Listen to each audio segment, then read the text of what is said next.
I don't think there's any one place you can draw the line back to like where our business started going off the rails, but that was certainly one of the components of it.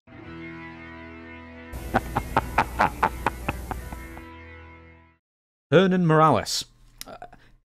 He would like to know your experiences working with Billy Kidman. And he's also asked a second part of a question here, but I'll save that for after. But experiences working with Billy Kidman. He was getting a big old shove at that time as well, wasn't he?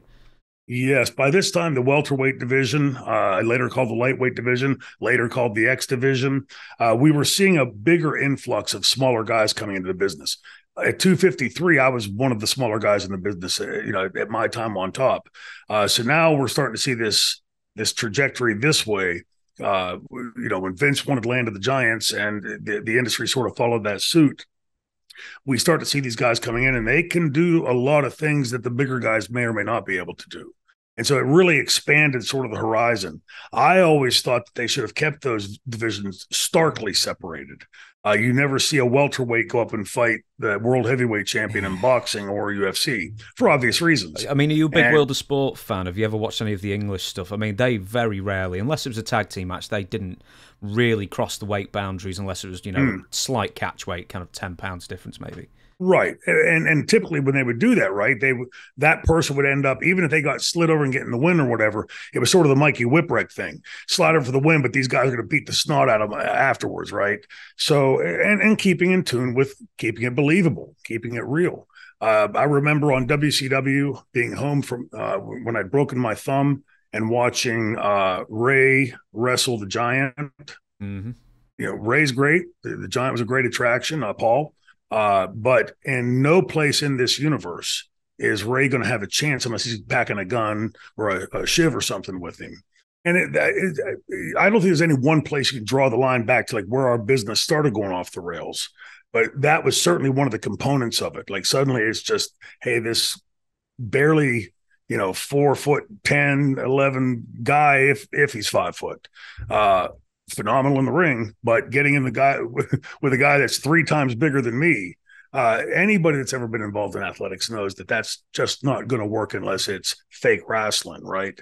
And so it just all these things where I think it was the low-hanging fruit, right? Mm-hmm. So instead of working like I was talking with Teddy on my other show earlier, where it's and asking about Dusty's like mindset on creating and developing a character and creating and developing and facilitating and implementing a storyline. What all went into that?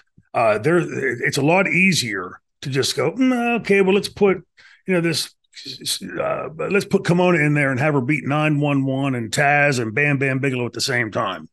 Okay, not very believable, but I'm sure some fans probably think it's cute or a neat little cool gimmick or something.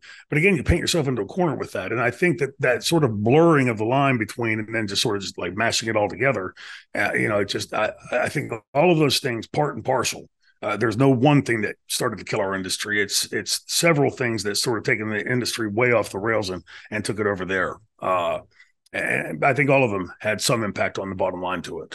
I would like to bring up when I was a fan, so I would have been, 13, 14, around this time, around 2000. And I remember seeing Billy Kidman copping something like, 3 falls on Hulk Hogan. And even as a kid, straining credulity would be the phrase I use. And to use the wrestling parlance, that feud got neither of them over. It got them both under.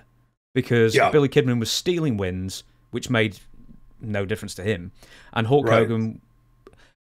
It's one thing to lose, the whole slide on a banana peel thing, but it's another thing to do your best and it still looks so manufactured. Yeah. It takes some shine. Yeah. Take some shine off the product. But to wrap up with Billy Kidman, Billy was a great guy, very talented in the ring, and had the right attitude. He wanted to learn. He wanted to go out there and execute. He would come. It was never, hey, I'm going to do this. It was, hey, I'm thinking about this. What do you think about it? And we would sort of synergistically work on bringing his stuff into the match, which is always the best way to go in our business. Instead of me going into the dressing room, okay, Billy, I'm going to go out and do this and this and this to you. Now I'll give you this 30 seconds here. You can do whatever you want. And no, I want both of us thinking because he knows how to get his stuff over. I know how to get my stuff over. And hopefully in my job, I've learned a few things about his character, what he's capable of, that I can sort of, just seamlessly meld into the match to help get him over.